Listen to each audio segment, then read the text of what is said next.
Welcome to Massive Late Fee. And now your hosts, Mark and Carol.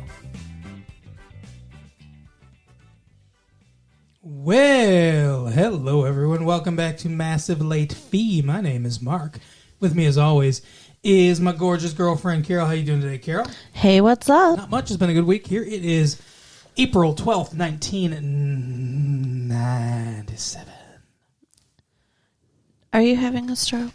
What do you think about it being 1997, Carol? I think it feels like every other year so far. What do you think about April 12th? What the fuck? What's your feeling? Pretty outside today. It's very gorgeous outside, I think. Crisp spring air happening. Ooh, crisp spring. Yeah. I love crisp spring. Do you? Yeah. Oh, okay. yeah.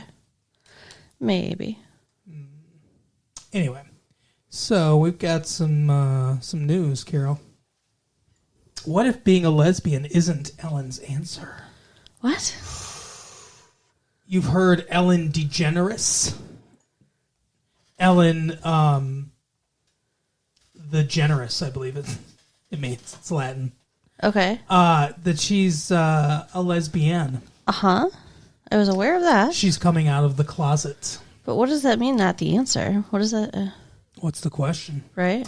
Ellen DeGeneres, who plays the title role in the sitcom Ellen, makes sense, is a 90s sort of debutante. After what she says were many years of sexual confusion, she has brought both herself and her TV character out of the closet. Hasn't aired yet. That episode hasn't aired yet. But, we're looking for it. It is a case of art imitating life or vice versa that invites reflection on our mores, sexual and other, as we approach the end of the millennium. One cannot help but admire the grace with which DeGeneres, I don't like Ellen DeGeneres, by the way, shrugged off the inevitable criticism. Nonetheless, all the personal grace and wit with which Ellen DeGeneres is so richly endowed cannot disguise the fact that she and ABC are making a mistake. What? They're Why? making a mistake, character. For Carol. What in the fuck? I called you character. For example, consider the source of the show's popularity. As a sitcom, it represents one of several depressingly funny series predicted on the premise that love conquers nothing. Ellen, the TV character, yearns for relationships that work out, but they never do. The result is not merely empty cynicism, however, because the character's yearning for love never dies in the face of repeated mysterious failure. She seeks love, falls flat on her face, and gets up, seeking love yet again, because without hope, there is no life. Who wrote this? Maggie Gallagher. All right, Maggie. This running subtext of the inherent difficulties of achieving intimacy and the comedic presence of longing for it strike a ruefully hilarious chord with audiences because it is, for so many Americans, the story of our lives. Making the TV character a lesbian may bring a windfall of publicity and plaudits from progressives, but it also brings the show's premise to a crashing close. Does it? The reason Ellen can't seem to find the right guy is obvious. She should have been looking for a girl all along. But can't she be looking for the right girl now instead of the right guy and still have all the same, longing for love and shit that they're talking about? No! Because lesbians aren't people. Nervous TV executives must suspect the limited appeal of the storyline. Really? Yeah, Maggie Gallagher, how many lesbian women do you think are... This is a ridiculous article. So, yes, what the world needs is yet another sitcom with some lovelorn girl that can't find love and keeps mixing it up. And, that's what we need. Not something that might speak to... section of the population that doesn't have any representation on right. TV. What the fuck is wrong with you, Maggie Gallagher? This is awful. Although, like I said, I still don't like Ellen, but I wish it wasn't her, but I wish it was somebody else. I mean, you don't have to like her, but I still support what she's doing. Oh, absolutely. Let's see. Although they approve the episode in which Ellen reveals her lesbianism, they decline to accept any gay advertising for it. What is gay advertising? I mean, buy these seriously. shoes. No, we're not accepting that, sir. The only thing I can imagine is like a sex line for gay people, because like what else out there is expressly targeting gay people? Those window treatments are only for gays. Which is kind of a sad statement in and of itself, though. Right. Oh, man. Where's the gay coffee? Coffee for gays. It may be okay if Ellen is gay, but if Ellen, the show, becomes identified as a gay show, profits go out the window. I guess. I don't understand why. Isn't the world ready for a show just about gay people?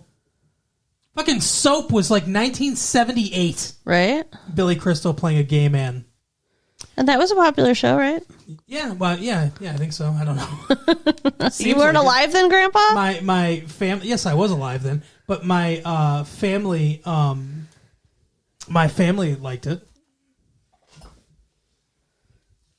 Anyway, so let me see here. What do we got from Maggie Gallagher being homophobic?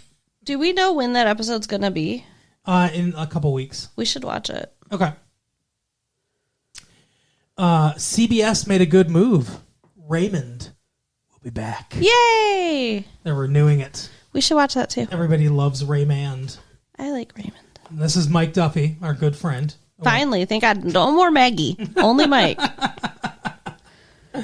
It's one of those increasingly rare occasions when the TV network Suit Boys did the right thing. I call them Suit Boys.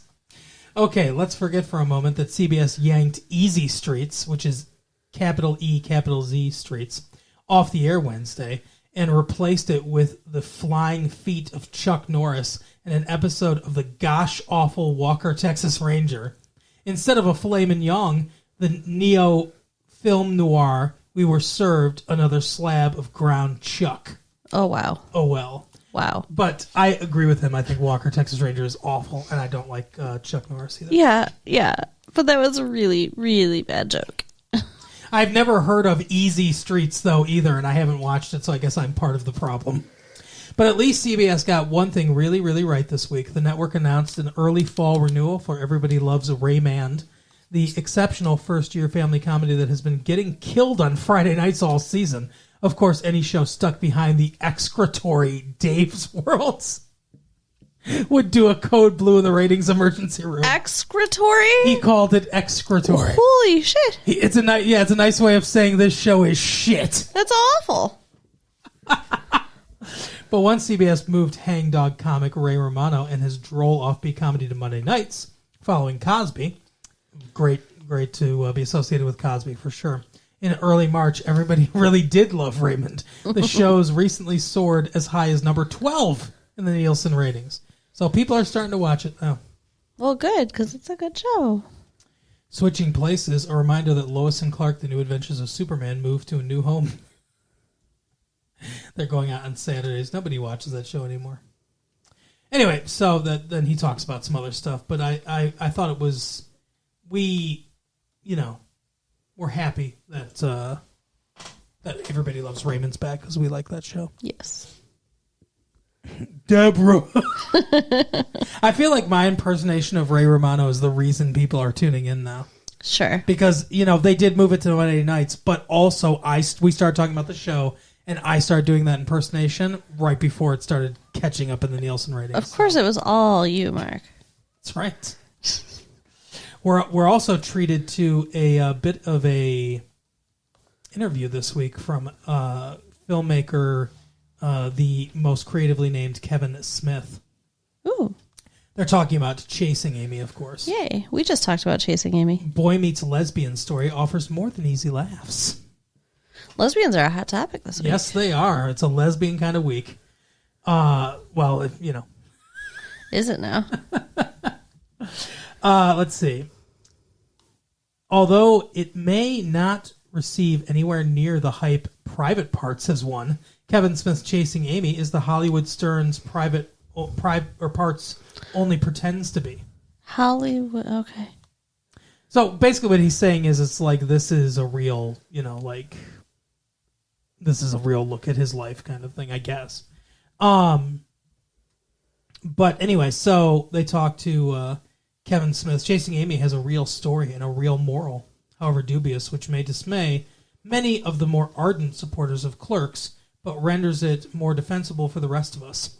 So what they're saying is that they think this movie's better than Clerks because it's not just people hanging out and talking about Star Wars.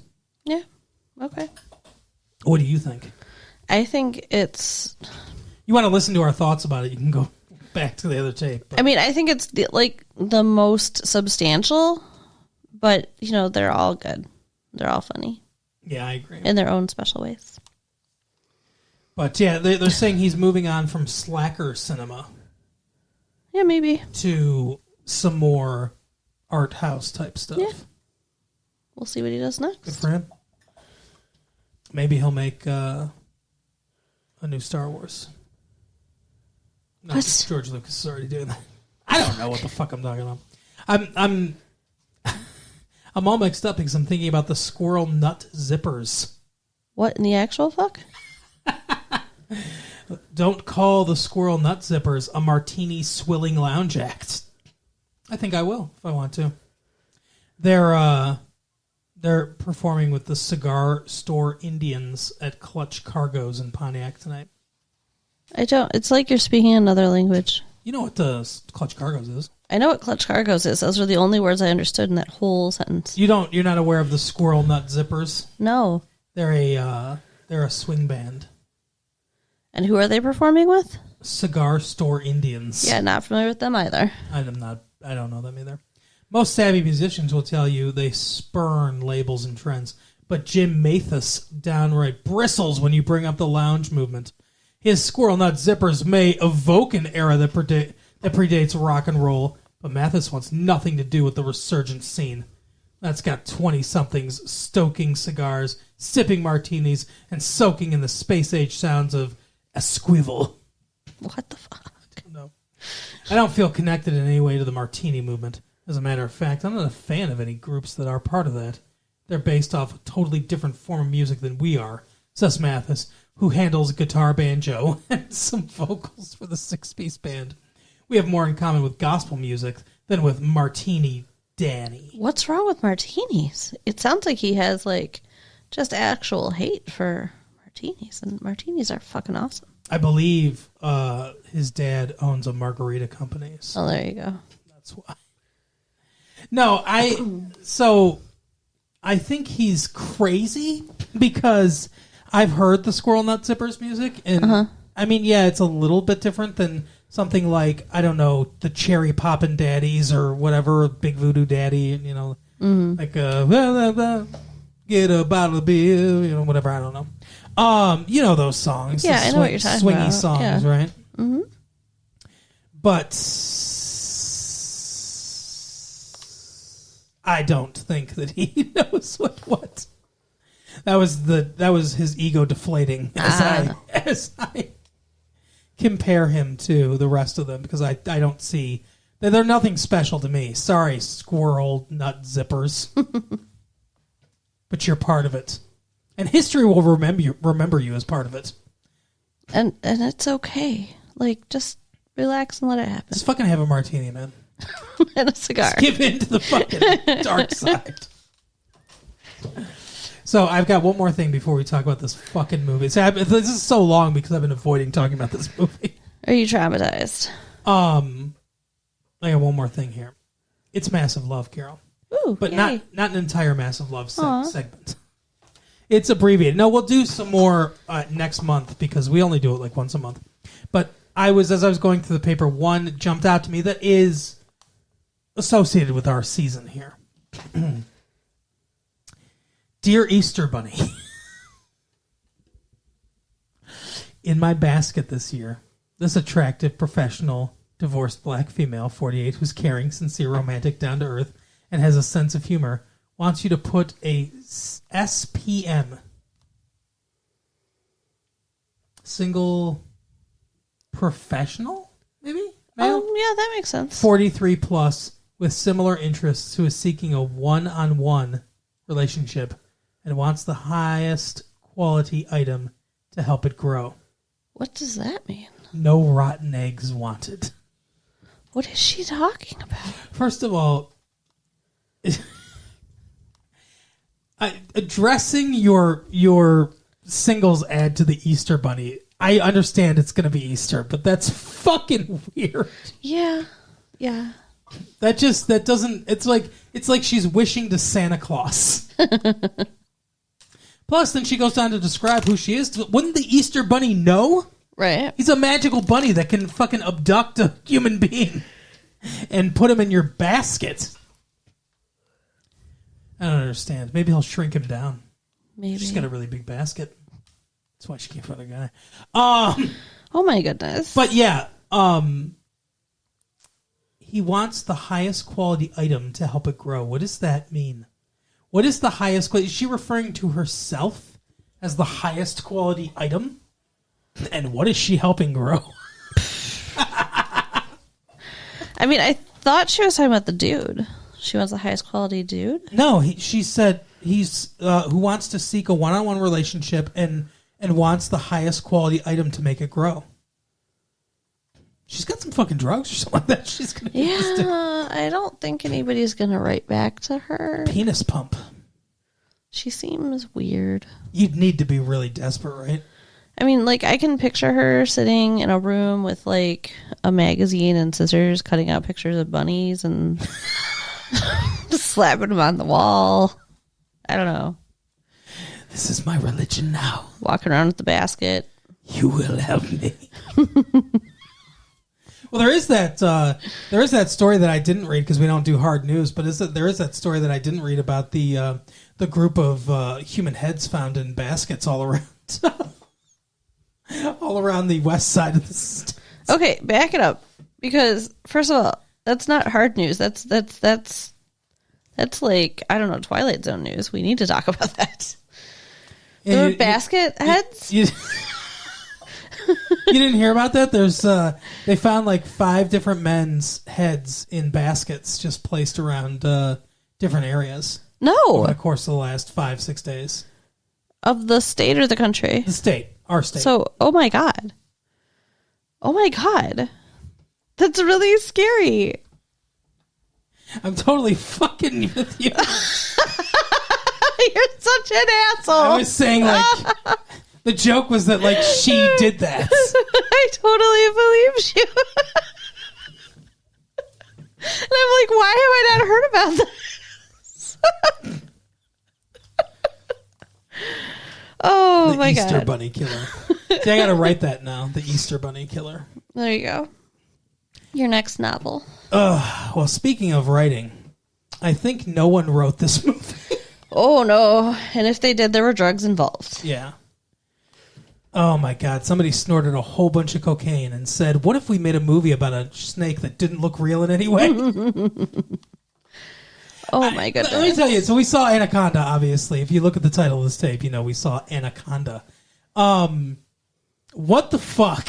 There's so much about this movie. But the first thing I have to mention is I understand that computer technology is not very advanced. And Right. hopefully one day it will get better and things like this will look a little more realistic.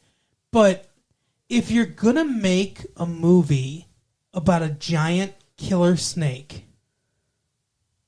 you need to make the snake look real or your movie is ridiculous. Yes. Imagine if they made Jurassic Park and Steven Spielberg was like, let's just make it all on computer and it doesn't have to look real and it can look like a fucking cartoon. Yeah. It can look like our characters are just walking in a cartoon world, but not in a charming way like Who Framed Roger Rabbit. Jurassic Park would not have been nearly as good. Of course. Even if it was the same writing, like, because it's a pretty tight script and everything. Same score, same writing, same directing. Make the dinosaurs look like shit, and you'd be like, eh. Yeah. It doesn't seem like a threat. Agreed. Yeah, And that's what happens here. this snake definitely I kind of chuckled when I first saw it. I mean, it's not scary. No. And every time it does this, like, fucking tornado kind of, like, it wraps people up in this, like, little, whoo! Right. It's like fucking the Tasmanian devil coming through. It's so weird. And like It snaps their bones by crushing them to death, and it does it so quickly. And that's accurate because anacondas are constrictors. But the one time that it doesn't do it, it's like, why didn't it do it so quickly? For the movie. Just because Ice Cube needed to live. Right? It was in his contract. It's like, I was kind of pissed off about that. When an anaconda has wrapped itself around you, I don't think they're saving you. I just don't think that's going to happen. Maybe they was trying to save that one guy that was falling from the waterfall. It's like, hey, I got you. Shouldn't fall to your death. Right? let me eat you instead, and we'll be all good. Oh my God! So, where do we begin? Okay. No, go ahead. No. I was just remembering. Yeah, say it. Owen Wilson's body inside the snake. You could almost make out his face. Oh yeah. Yeah. As it was swimming away. That was funny. Okay. Wow. Owen Wilson. Yeah, Owen Wilson's in this movie. And Jennifer Lopez, J-Lo. Yeah. Like you mentioned, Ice Cube. Carrie Werher, straight from 90210's in this movie. So weird. She looks a lot like the lady who slept with the kid in Big. Oh, Elizabeth Perkins? Yeah. Yeah, similar. I can see that. Like, I really feel like they're related somehow. Yeah. Maybe. I don't know. I don't know at all. But, yeah. So, yeah, we've got Jennifer Lopez, who you would know from Selena. She was Selena in that movie about Selena's life. And she was also in Living Color. Okay. She was a fly girl. And she's in this movie. Jon Voight's in this movie. Is he the bad guy? Yes. He ruined the movie even more than the snake. Yes.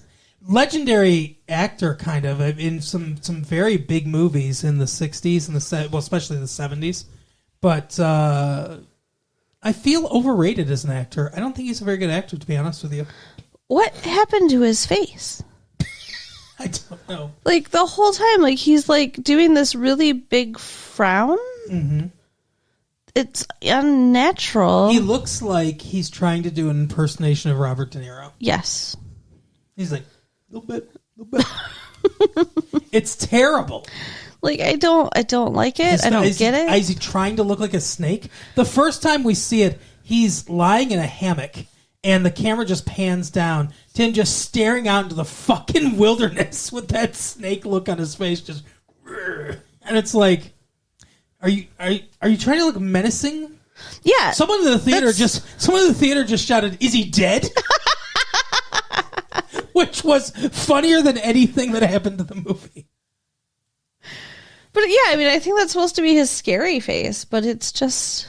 It's awful. It's so and he unnatural. Does it a couple times. It's like the whole movie. And what I think is funny, too, is they're like, "Where are you from?" And he's like, "Paraguay." And it's like, that's a good idea.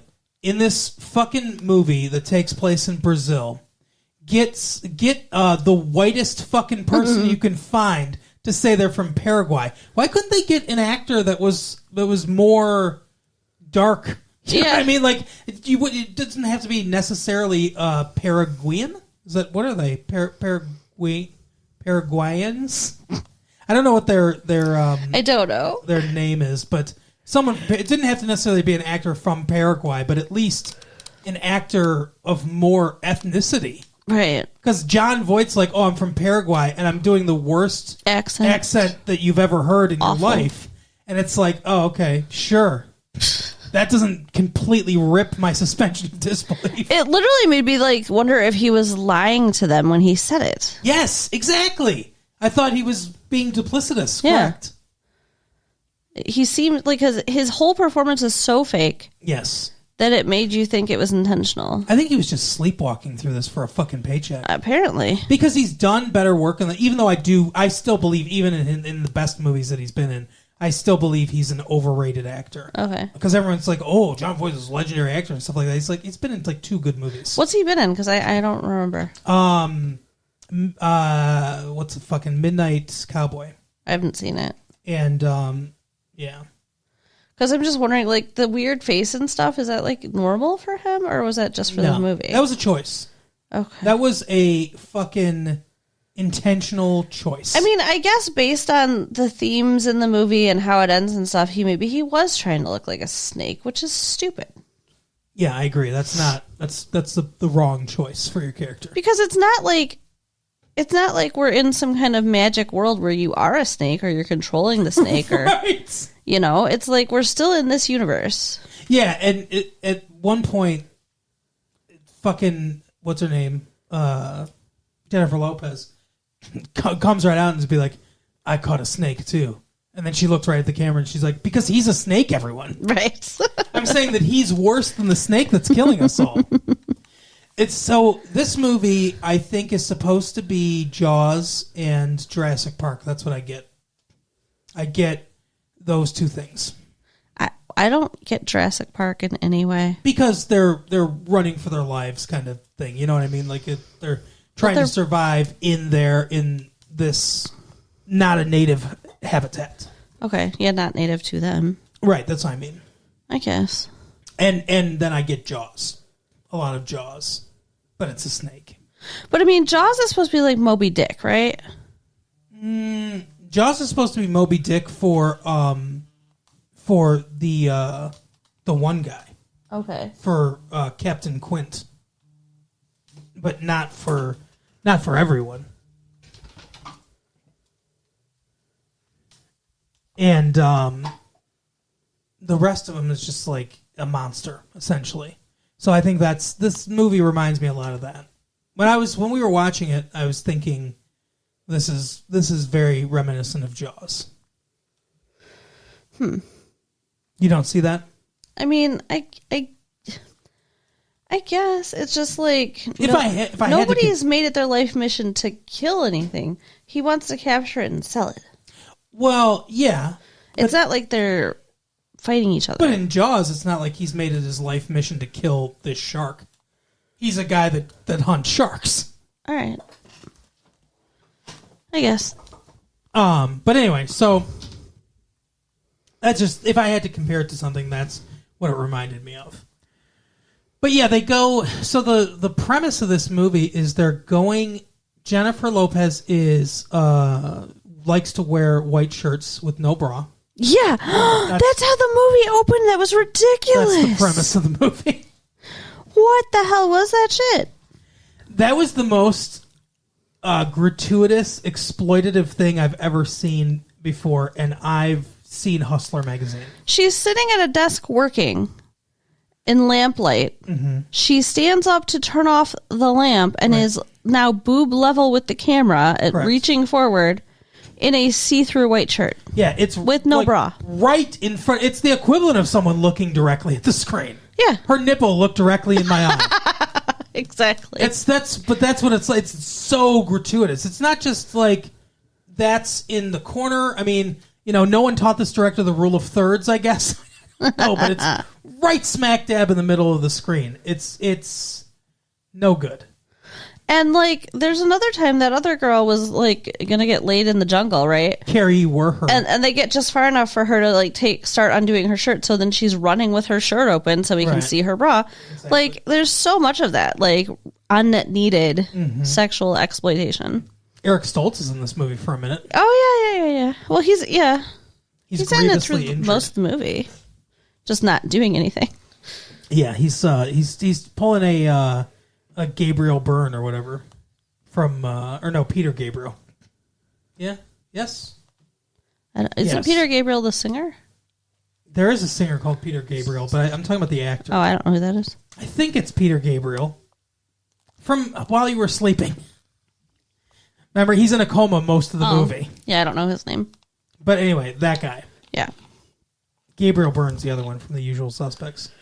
But yeah, so he's pulling that. He's that guy. He's that character. But anyways. Sorry, go ahead. I was just going to say, the premise of this movie is they're in the Amazon rainforest because they're looking for a hidden tribe of people. They're making a documentary on it. Jennifer Lopez is directing. Owen Wilson, who I guess the only other thing I've ever seen him in, I think this is the only other movie he's ever done, is a movie called Bottle Rocket from last year, which is actually a really good movie. That his brother's in it as well. We didn't do that. Luke Wilson. No, but I saw it. Okay. And, how dare you see anything we don't talk about on the show? Yeah, exactly. I know. Our lives just are for content and exactly. Content only. So, he's the sound guy. Carrie Werher's production assistant. And they have the English guy who's been in other things, but I can't think of his name. He's the narrator. And then Eric Stoltz is in charge of the whole thing. And he's like the guide. He can find everything. So that's the premise. They're going down the Amazon and they find John Voight is stranded in a boat. And they rescue him.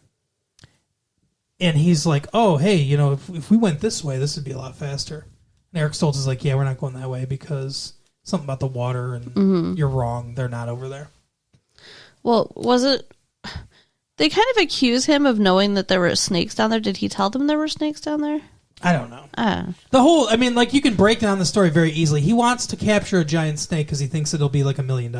Which is stupid. Who's going to pay for that? But he needs a whole crew to do it. Yeah. And apparently he doesn't have a crew, so he's just like, I'll just make these people do it. I mean, he has a boat captain. Seems like he made his job harder because they're actively fighting against him. Yeah, like, couldn't he have just hired some people? You would think. Especially because he already had a boat with a captain. Yeah, and promised to pay whatever, like an amount of money. Yeah, when they get the snake. Right. Hey, I'll give you $100,000 each because he thinks he's getting $1 million for this. Right. I mean, that seems like an idea, but no, maybe they didn't go that way. Maybe he's just greedy. I guess he's a fucking weirdo. I'll tell you that. But maybe everyone looked at his face that he made and were like, oh, no, we're not. It doesn't matter how much money. Maybe. I'm not going to sit on a boat with you for 5 days if you're going to look like that. But, okay, like, they take him on the boat, and then in order to get them to go the way he wants, he causes all this stuff to happen that seems like it would be way out of his control and impossible. Well, yeah, that's the weird thing, is so much of this movie predicates itself on these weird coincidences that happen that just give him the opportunities. Now, I feel like he's just taking advantage of the opportunities as they come, but I don't know. It sounded like he was taking actual credit for it later when he's like, don't forget about this and don't forget about that, when he was like talking about what brought them there and everything to J-Lo. I really feel... Who? Jennifer Lopez. Oh, okay. That's weird. What's... J-Lo? That's weird. Is it? Yes. Extremely. Okay. Anyways, what happens to Robert Stoltz's character? Robert Stoltz's? Who the fuck you. is Robert Stoltz? What is your problem? Is Robert Stoltz related to... Is that when Robert Zemeckis and Eric Stoltz were merged together into one being? I don't... Eric Stoltz's character. There you go. Decides to go on, like... Okay, the boat gets stuck because the... Gets stuck on some roots. Rope gets stuck in the propellers. Yeah, something like that. Now, I don't understand, because first of all, the snake-looking dude offered to go in the water to take care of it. Right. He's like, I've done this thousands of times. The other guy's like, I know how to do it, blah, blah, blah. Mm-hmm. If he wanted him to get hurt, if he engineered the whole thing, then why would he offer to go? I don't think he did. Then I don't understand. None of it makes any sense. Maybe the script didn't realize that. Maybe the writer was like, but we established early on that there's no way he could have controlled that. Oh well. And then he goes in the water to take care of it, and like he starts freaking out, and he floats up to the top, and they save him, and it turns out there's a wasp in his mouth. Where? How? Yeah, underwater. There was a wasp underwater that he ate. Like, how did this happen? Yeah, there was a wasp just swimming underwater and apparently got in through his tube. I don't know what the fuck. Was there a wasp in that can of fucking oxygen? Oh, maybe. That's a terrifying, gross thought. The whole thing's weird and doesn't make any sense. They could have had him attacked by anything. They could have had him attacked by that fucking penis fish he was talking about. Right? How did it even occur to them to open his mouth? either. Like, they're like, oh, open his mouth, oh, look, it's a wasp. Like, how do you know? Does that wasp like to go in people's mouths? Like, maybe it was supposed to be swollen, but they didn't do a very good job with the makeup. If that was the case. Not at all. Maybe it was supposed to be, because then instantly they're like, "Oh, he's not breathing. Let's do a tracheotomy." I wouldn't look at that body and be like, "He needs a tracheotomy." Right. But if it I think he was supposed to be much more swollen than he was. Yeah, they did such a bad job with so much in this movie. Yeah, no good. Yeah, so then they do a tracheotomy, and he's out of commission. Yeah, then he's Peter Gabrieling it for the rest of the movie. And so then the bad guy's like, oh, well, we have to go down this river to get him to the hospital sooner. Yeah, this will save us time. So, again, what was he going to do if this had not happened? I don't know. Kill them eventually, I guess? Take over the boats? But he needed them. Yeah, I don't know. He needed at least one of them. So then they go down here, this other area of the river where the giant snake is. Or actually, several giant snakes. Because one giant snake is murdered at one point. Yeah. Jennifer Lopez murders one of the giant snakes, and then another giant snake starts attacking them. Yeah. And, like, there was a bunch of babies. It was really gross. Yeah. But yeah, it's a bunch of snakes. The babies were bigger than most snakes that I see in the zoo. The babies. The Ugh. little babies. Yuck. Would you... Now, here's the thing. He's like, a zoo would pay $1 million for this snake. If our local zoo advertised, we've got a giant anaconda, would you be like, I'm definitely going to go see that? I mean, without any prior knowledge about what they're like, maybe. I don't think I would. But, like, since I've seen this movie, I would not go anywhere near that fucker now. I don't think I would because, like, who cares about a big snake? I think it's kind of cool to look at snakes. Yeah. I would never want to touch one or, like, have a pet one or anything, but I don't mind going in the reptile house at the zoo. Yeah, it's not my thing. And if they were like, oh, we got a 40-foot long snake, I'd be like, well, good for you. I mean, I much prefer the penguin house, but Exactly. Or like tigers, you know, I'm more of a mammal guy, I guess. yeah, penguins are not mammals. No, I know. I said tigers, and then I was like, I guess I'm more of a mammal guy. I know, I was just realizing that. Wow. The education of Carol. They lay eggs. That's true, they do. They're birds. Yes. Did you guys think that you were going to get so many animal facts in this episode? What else can you tell us about penguins? Where do they live? They live in Antarctica. Very good. And some live in South America. That's true.